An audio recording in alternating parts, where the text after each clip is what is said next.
Okay. Okay, guys, and we're here. So if you are a teacher or a tutor, or even if you're just a friend of ours or even a student, thank you guys so much for tuning in. So I'm Jessica. I have my own tutoring business. And as a former classroom teacher, I'm always super interested to talk to other teachers out there, people who are still teaching and doing their own tutoring business on the side. So I have an awesome person on the live stream today, and her name is Molly, and she's pretty much amazing with what she's done with her own tutoring business, plus still teaching in the classroom full time. So, Molly, I'm going to let you introduce yourself because even though it's kind of hard to talk about ourselves, I think everyone wants to know who in the world you are and what you do. Oh, thank you so much for having me. Jessica and I found each other on Instagram and YouTube, so it's kind of cool that we became tutor friends. And we both have teaching in common, which is awesome. But so, like Jessica said, I teach first grade online this year. So I'm trying to balance a tutoring business with teaching full time. And I also teach 2 college classes too. So I got into tutoring for a variety of reasons, and it just has spiraled into helping other teachers start their own tutoring side hustle so that they don't have to quit their day job and do something that incorporates skills that they already have in the classroom. So, Guys, Molly's doing something that I don't think I could have done what she does. Even though we both are tutoring, she's able to teach full time and began her tutoring business on the side. So it's my background. When I first started teaching, I could only handle being in that classroom, and I discovered how really tough it was for me and my personality, and just how much it really requires. You have to be on all the time, and you have to deal with all these moving parts. So back then, I never really thought that I could add to that. I never thought I could have people come in after school and charge them for tutoring. And in fact, I almost probably thought as a teacher, I'm not allowed to charge like that. It seems like maybe morally corrupt to even do that, but that's not the case at all. So Molly, what made you decide that you could handle more than just the classroom? well, I had a few parents start asking me for help with reading. And so I started thinking about it, and I love teaching reading, and it just seemed like a natural fit for me to get to do one-on-one or small groups. But I agree with what you said earlier that I kind of felt like, ooh, could I double dip and is that wrong? And the answer is it's not wrong. As long as I'm not getting paid to do it on school hours, then there's nothing wrong with it. So, Right. uh, So when you tutor your students, are they coming to your classroom? Like, are these students that you still live in the area and they come into your classroom after school hours? yeah, so all of the kids, when I first started tutoring, I didn't know like online if I would get people from different parts of the country. But really, it's just been local for me. I live in the middle of Missouri in a college town, and it's been all people that I were either former students or people that were referred to me by former students. So word of mouth has been how I've gotten most of my clients. Okay, so the power of word of mouth has really been beneficial for me too, but there are other people out there who are master advertisers. They've advertised their tutoring businesses through those buy sell trade sites on Facebook, and they've gotten results from that. But another and something else that's worked for me and maybe for you is knowing other tutors who or teachers as well who they simply can't accommodate everybody, so they'll refer one another. And that's why we're here today, because just knowing people is really going to be beneficial for your business. Because if I don't know how to do something and Molly does, she can tell me and I can learn. And it's much better than me spending months and months trying to learn a way to make my tutoring business better, such as, online quizzes or IXL, something like that. Molly would know the answer. So tell me, at first, were you like when you guys were still in the classroom, were they coming to you, or did you say, no, after my classes, I'm going to have you just meet me online because that's where everything's headed anyway? Okay, so I have only taught kindergarten and first grade in my teaching career. So it's kind of different from middle school and high school kids who often will come in for extra help. from the teacher. So it's pretty rare, I think, that a kindergartner would come in the morning and say like, hey, can we go over these math problems or whatever? So that's a little bit unique to elementary, I think. The majority of my kids that I tutor they were former students, and the parent needs something with either remediation, or right now I do have a couple kids that need enrichment because of school being out. So that's how I've gotten my clients. But I imagine that if you're middle school or high school, you probably could speak more about that, about spending a lot of your free time tutoring kids after school, or just helping them after school and then transitioning that into tutoring. So when I was still teaching, my last year in the classroom, I was teaching middle school, and we have a lot of kids who need after school work. They just need it. And a lot of the parents back then, I thought, well, I don't think they're willing to have their kid come after school, because at least back in the day before the virus, it was sports sports would take precedence over academics a lot of the time. So you would have a kid who could get by doing okay in the class, but they really weren't learning as much as they could. And I would ask parents, hey, they need to stay after school, and they'd only do this begrudgingly. And so that's when I felt discouraged a long time ago. I thought, well, there's no way I can't even get people to tutor for free, much less ever start a business. Well, near the end of the year, one day I was speaking to some other teachers, and a substitute was there. And she just asked me what I'd be doing in the summer. And I said, well, I'm actually considering starting a tutoring business. And I didn't expect any sort of response from her, but she said, oh, really? Well, my son is in 6th grade and he might need a little bit of help with reading. And I was like, oh, yes. So we made arrangements to meet at the local Starbucks, and really that was my first client, and actually gave him a book. He never gave it back, but that's okay. That was a great start. And I didn't have any business plan in place, nothing like that. So that was when I first had a spark of hope, but anybody before that, I would have kids, middle and high school kids, they would come in to the classroom sometimes in the morning or after school. And it was just like, that was just helping with the homework. And so, because that's what I used to think tutoring was kids who were barely passing and they were trying to get help. And it's not always that. Sometimes I'll have students who are extremely bright and they just want supplemental work. So, but with that said, starting the business, I didn't really know what I was doing. I had to go and look online. How did you find information as to start a business? Because as educators, we're not really taught business. We're taught this is a curriculum and instruction, and that's all you know. So it's like, we're not supposed to have any other skills. So how did you do it? Right. Kind of the same way you were saying, that I just, spent a lot of time on YouTube, and I eventually realized that you could find little breadcrumbs, but then to put the whole cookie together, you have to buy either a coaching package or somebody's course. So as my tutoring business got a little bit more successful, I kind of adopted the whole you have to spend money to make money philosophy, even to a little bit of my husband's chagrin on that. It has paid off. So what I started doing was finding people that I thought could teach me stuff. So I've taken a few courses, and that's how I turned my side hustle really of tutoring into a full-blown tutoring business. And I feel like what that can do for people is you really start taking it super seriously, and then your clients just start rolling in after that. I started with 1 over the summer. Now I'm up to 9. And I'm teaching full time. So it took a lot of search and find, and then eventually landing on a few different people that really helped me with my business and to where it is today.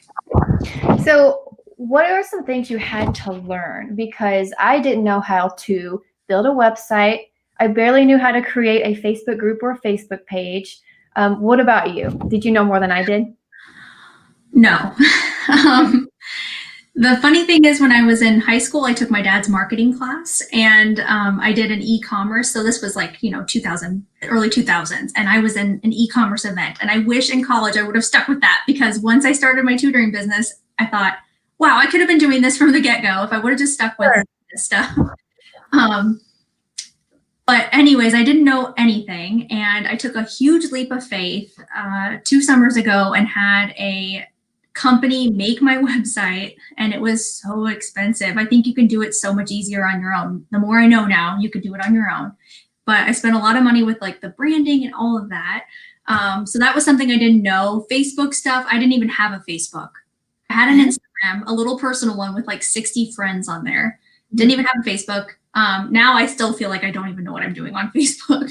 And it just kind of slowly evolved to where now I have a YouTube channel and I use Kajabi and all these things that you hear all these business podcast people talking about. Now they're starting to make sense the longer I do it. So point up above your head. So above our heads, everybody, that is those are our Instagrams, our business Instagrams. And of course, mine, yes. So my tutoring, I try to tell everyone about it just because not only do I want to help other students, but I love helping other tutors as well. And really that's what I've been doing lately. So your YouTube channel is called Literacy Fundamentals, correct? Yes, the same as my Instagram handle, yes. So Molly's easy to find. So everyone, please go find and follow Molly because she's amazing and really provides some awesome insight that I haven't even thought about yet. So online teaching, it's the hot new topic, at least in my world.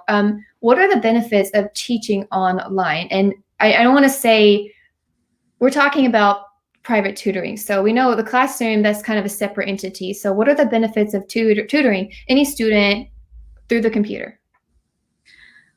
Okay, there's a few. So one I would say that probably stands out the most to me, it's a little selfish, but you don't have to go anywhere. So I love just being able to like pop on Zoom and work with a kid. I actually have only one kid right now that's online. I had a few more over the summer. But I love just doing that with her because it's like a quick 30 minutes and there's no stress. I don't have to drive anywhere. I don't have to grab anything. Everything's on my computer. And I use a document camera for a ton of things. And then I've sent her supplies too. So if we have to do anything with handwriting, but that's one of the benefits. Another benefit is I think just kind of the ease of it. Like once you get comfortable with teaching online, which I think everybody's starting to get that way. Like if you're still in the classroom, you're probably taught online this year. You just need to think of it, transition it to a tutoring client because it's the same thing. It's what I tell people on Instagram all the time is like what you're doing in the classroom, make that your niche and tutoring, and then you can marry the two so that you're not spending all this time creating stuff for your tutoring clients versus your students. You can put them together and seriously not waste any time prepping. So I'm trying to think of other things that are great about online tutoring. Well, I've had several parents who at first were skeptical about online because I had some people that I met at the library, I met at the coffee shop, I met them in their home, but it wasn't always convenient for me because I was losing my mind driving everywhere and they never live in the same place. It's always this way and that way and up that way. So I was taught that if a parent is skeptical, what they need to know is so much of what we do in person requires a computer anyway. In fact, if a student doesn't have access to a laptop, we're kind of handicapped as to what we can do because I do feel that students still need to be writing something down by hand, but there's so much more online now that you're sitting there. If I create a quiz based off the book they're reading, or we even do games, all of it is based on the computer. So it's it almost feels a little silly to say, okay, well, I'll come in person, but then we're both looking at a computer screen. So you're doing this, it's almost like the same thing. And I've had people argue and say, the computer is better because students are more engaged because sometimes it's more interactive. They have something to click at. They have to open a tab. Whereas sometimes if they're just sitting with you, they might want to look around and find a distraction. Yes, and that made me think too, another thing is if you have a reluctant learner, they might feel more comfortable doing it this way. I taught kindergarten last year and then I switched to first grade this year. So many of my kids I looped with unintentionally, just this whole virus thing, it just happened to land in my favor. My point is a lot of those shy kids from last year are completely different people online. They share all the time. They are interactive and it's because they're online and they're comfortable at their house. So I think it could really benefit somebody that's shy too. Yeah, that's really interesting. I never thought about it like that because, like, my husband teaches and now he's seeing kids that are normally it's loud in the classroom or it can be just pretty often. And then on the computer, they want to hide. So, but that's probably the difference between the younger kids versus the older kids. And the fun thing with the younger kids, they love all the little backgrounds like Zoom background, Zoom filter. And sometimes I forget that they like that because I had a student use Google, what was it? Google Meet the other day, and I had sort of forgotten about all the online choices because I'm thinking, okay, what do I have to teach? What do I need to make sure I cover? I have to, email the parent. And we got on, and she was like, "Wow!" I said, "What? What?" And she was clicking through all the cool backgrounds, and it kind of made it more fun because this particular student had never met me in person. So her seeing me on the computer, she would always start out the hour being a little shy, and then I would try to warm her up, but the little online features sort of helps break the ice, I think. So it's kind of an advantage. So here we go. Dr. Khan saying, Molly, I've been following you for a few weeks now. So it looks like you've been helping some people out, which is wonderful. Yeah, thank you. I appreciate that. And if you ever have suggestions, please send them to me because I want to be serving people and not have that selling feeling. Like I'd rather just, like Jessica was talking about, like helping other tutors. That's what we're here for. Oh, it's when it becomes really easy to help. Like for instance, if you see, I know, okay, one of my favorite things to do for both students and people our age and older would be when I see that their Google stuff is disorganized. So much of what I do requires the Google Drive because I really actually don't use Microsoft Word anymore, which is crazy because I used to love it. So I made a video a while back on my YouTube channel about organizing your Google Drive, and I'm not even in the video, which is probably why people like it. It's not me like putting on a show. It's just a screen recording of how to organize your documents, because one of the ways to help students now is it's not just teaching the content, it's showing them how to navigate this internet world. Because when we were younger, the internet was for fun and socializing.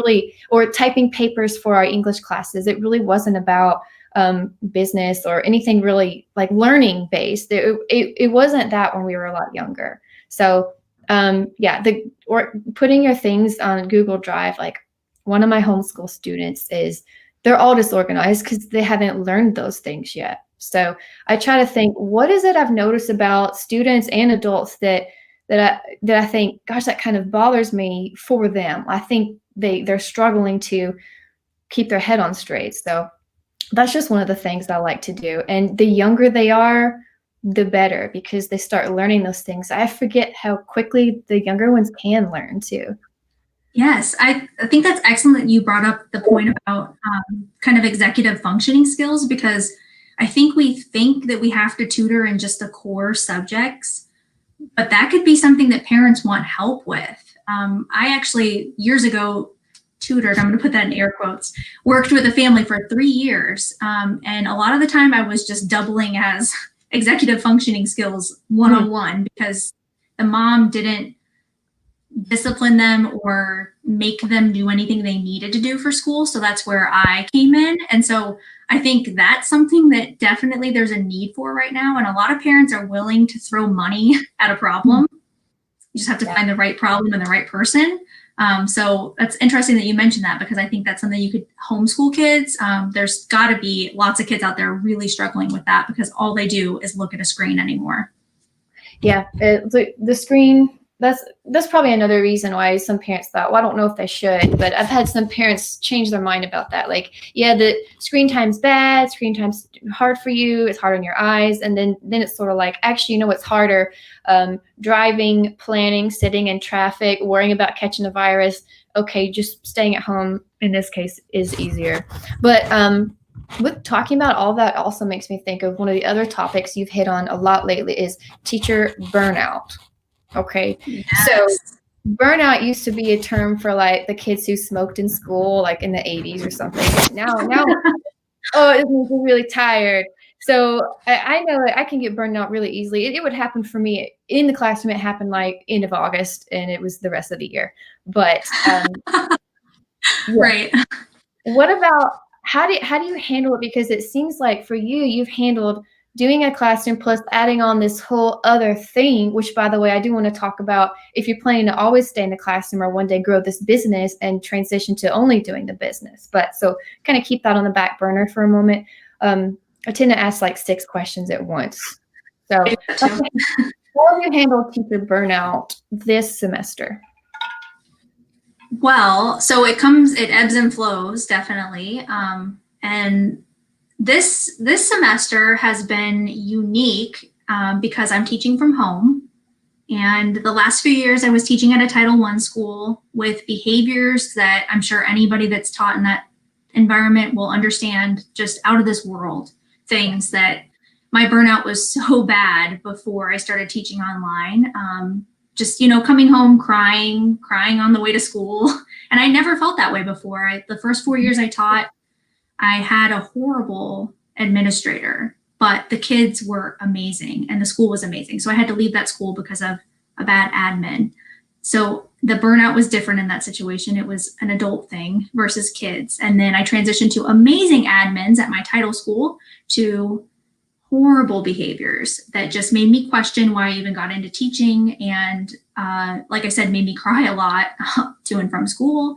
That's kind of how the business thing started, because I, was so burnt out. I'm like, anything, I'll try anything.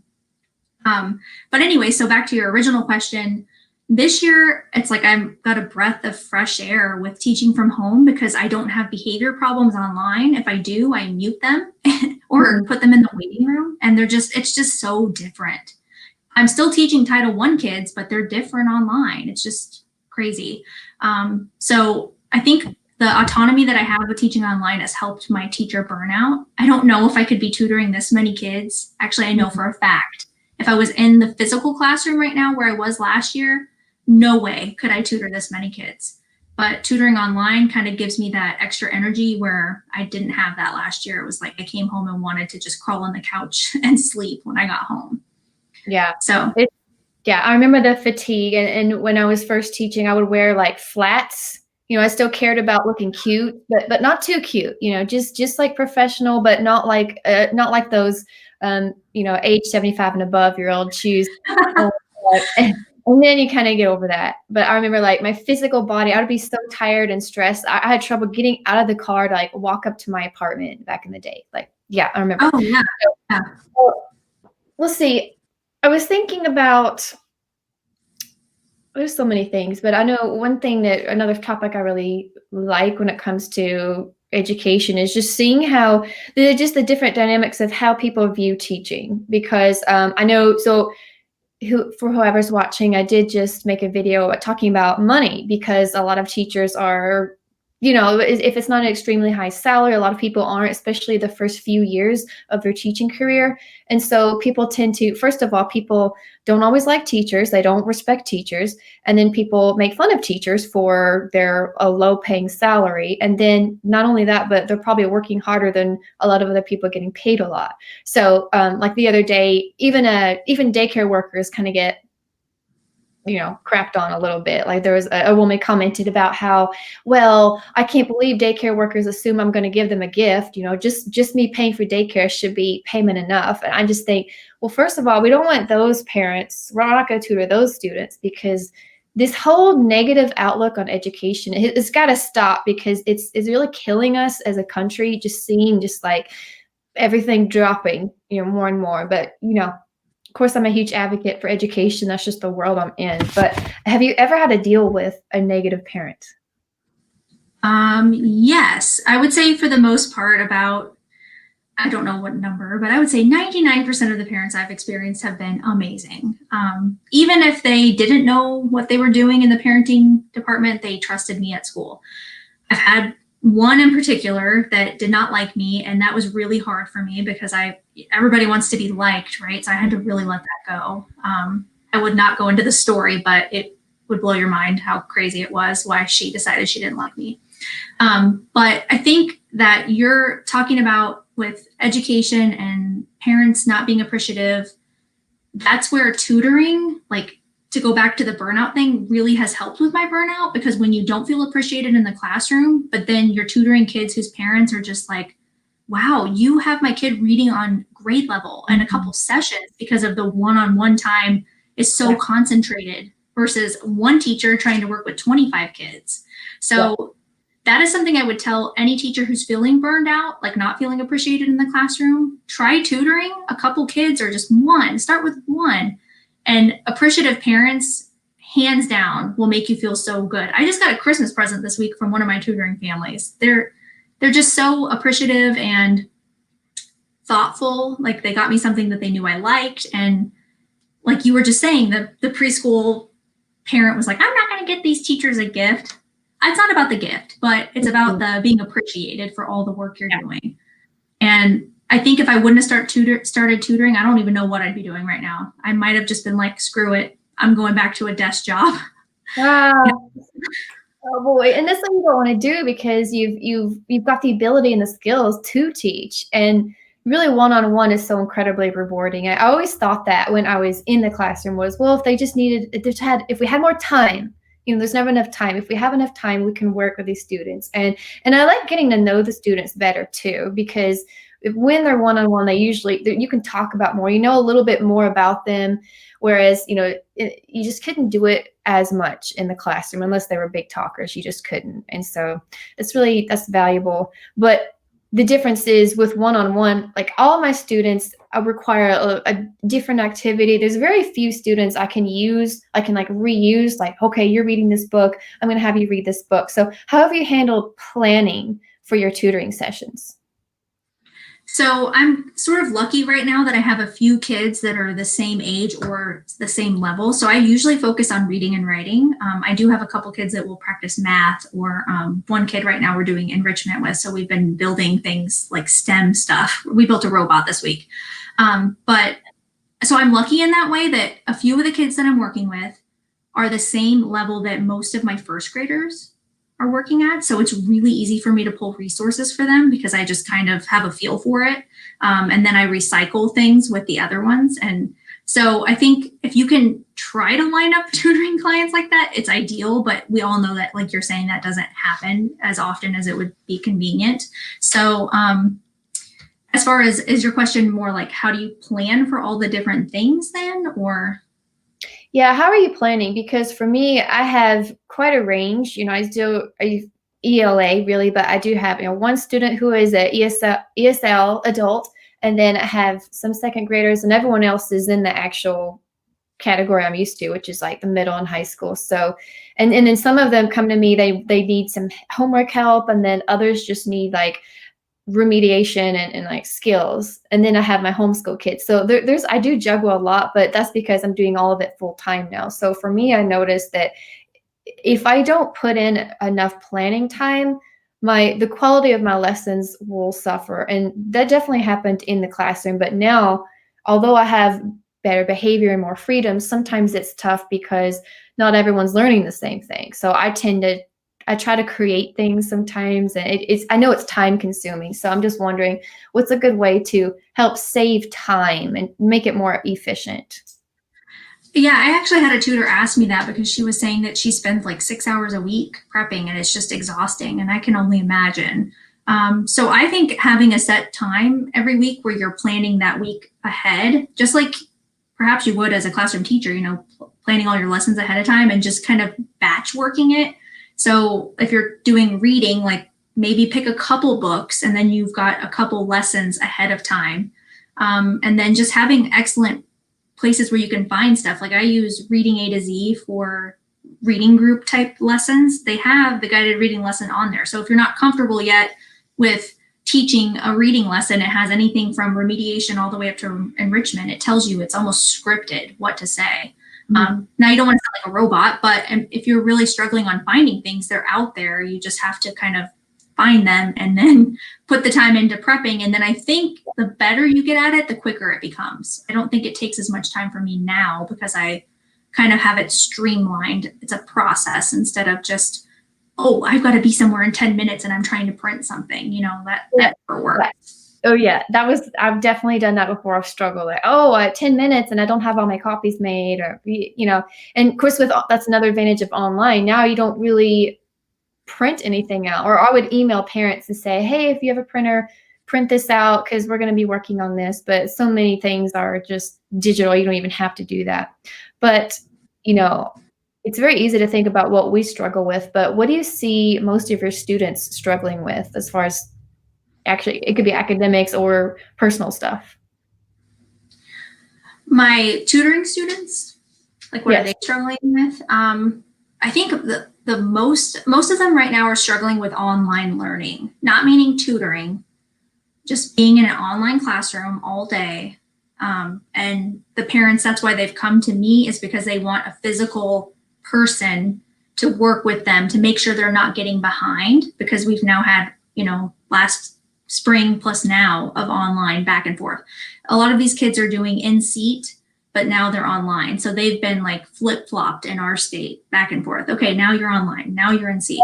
So that's what they're really struggling with, is just like navigating online and then being able to sit and focus. So parents want me to work with them on reading and writing stuff, but they physically want someone there. And I will say that I do wear a mask and they wear a mask. So that's how I'm handling the in-person tutoring, if anybody's worried about that. Nah, they won't be worried, or they might be, I don't know. But yeah, I felt so bad, but I did have somebody who knew me online referred someone they knew.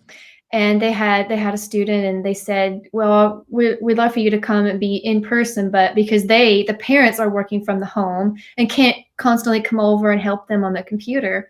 But what it ends up being is you feel kind of like, hey, I want to help, but we're not here to babysit. Unless some people might want to do that. But I'm like, unfortunately, I can't drive 45 minutes away to sit with your student and help them. I could definitely help them and be better, but instead, why don't you think about working online with that student, and they could screen share. And once you screen share, so much more can be done. Like we're screen sharing constantly, because I'll say, let me see what it looks like. And I remember the days where I had to call for help with something, and they're like, go to the website, but I don't know. I'm like, where do I click? And that's a nightmare. But once parents see how easy it can be, it's just, that's how we can help others. And I think that's what's hard. It's hard for me I don't like to say no when a student needs help, but sometimes you have to set those boundaries, because you think, like, I can't tutor all of these people and do an awesome job. So you said you've got to the point where you've turned people away, sadly, but professionally, like, hey, why don't wait until next month or so when maybe I have a freed up space?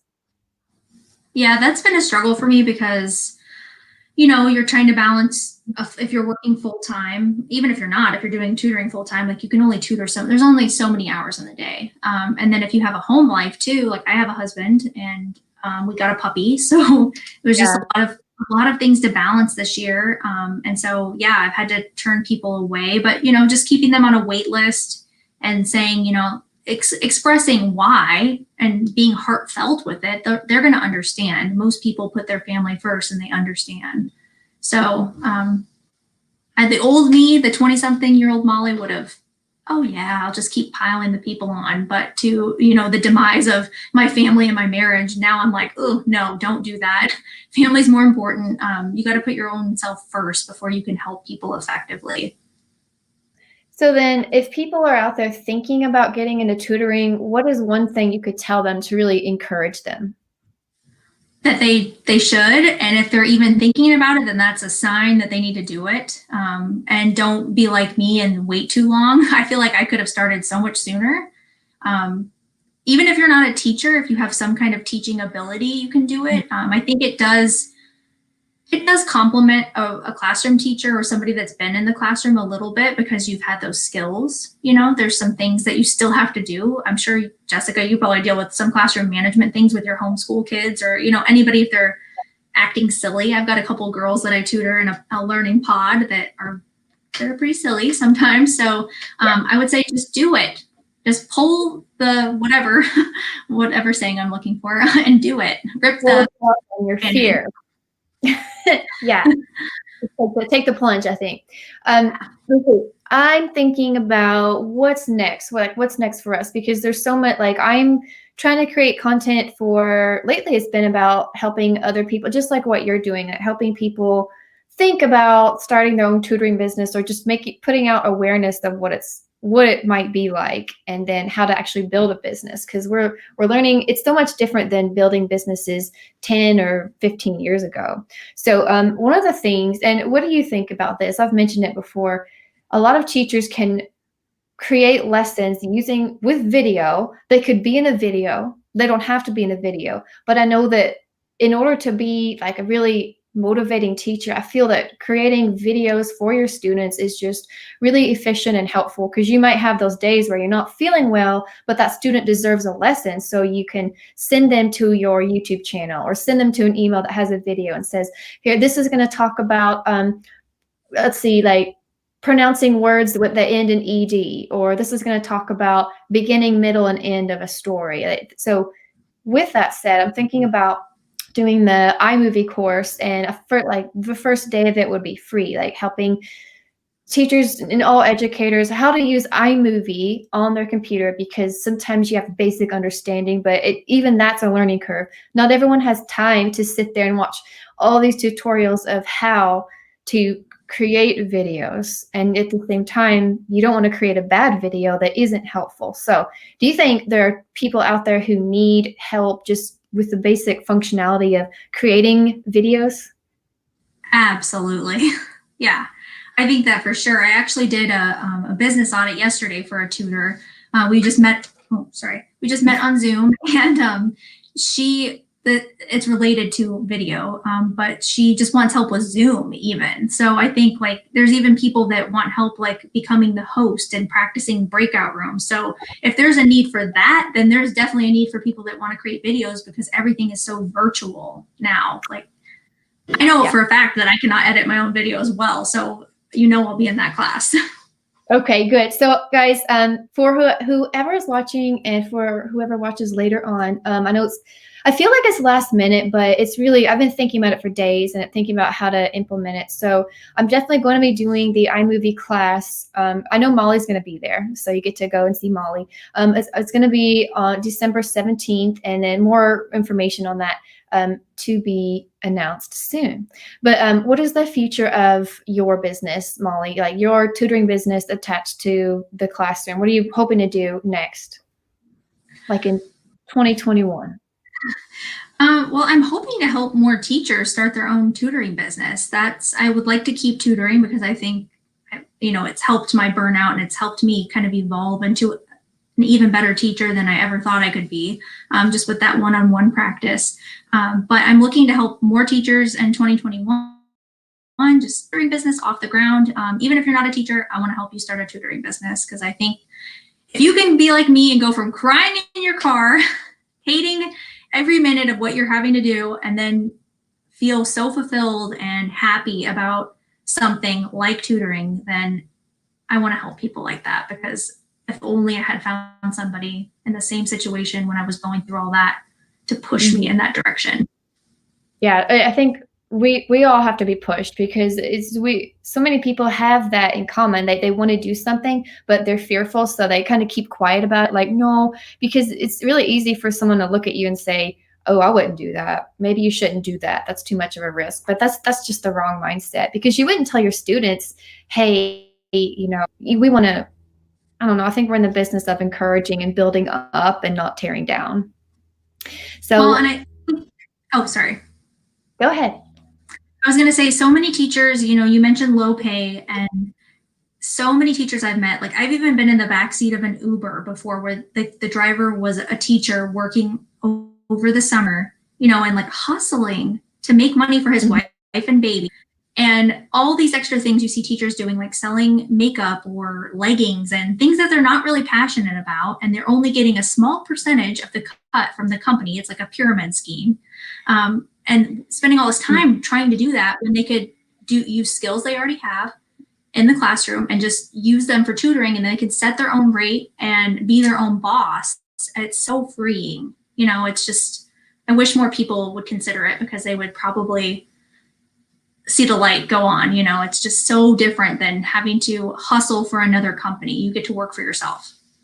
Oh yeah. Oh yeah. It's just because you're doing what you always do. You're in your home office or you're sitting on your bed with your laptop, you're planning. Like that's the best thing to do. And it's safer too, just doing all these things from home.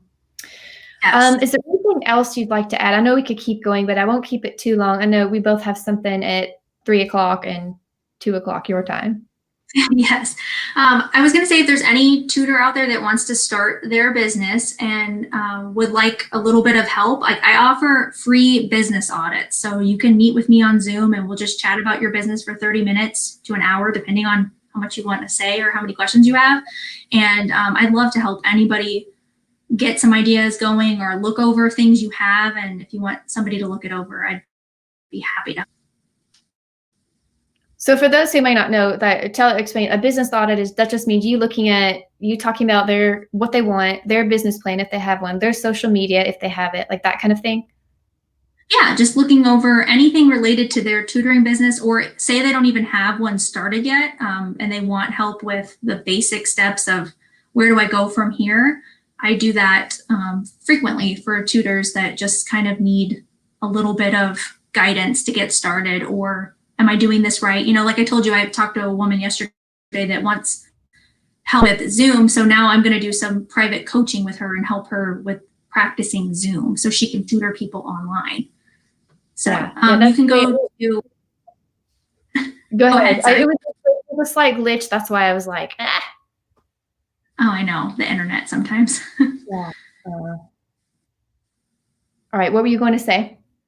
I was just going to say you can find me, you know, on Instagram or my website is literacyfundamentals.net, and send me an email and we can chat. And like I said, it's completely free. There's nothing obligated about it. It's just me trying to help more people start a tutoring business. Yeah, starting with the free things are great. And then once you're a bit more serious, then you start paying for information, which, really it's always, you pay for quality information, it's worth it. So, but the free things are social media with go ahead and point at it. I'm glad I made that thing. I guess you can see it from here. Yeah. Starts with watching of the YouTube channel, videos, and Instagram, all that good stuff. All right. I could keep on going, and I'm bad with goodbyes, so we're just going to stop it now. But thanks everyone for watching, whether you're watching the replay or you're watching it now. You are wonderful and amazing. And please contact us. Definitely contact Molly because she's my special guest today and with all kinds of great information. All right. All right. Bye, everybody.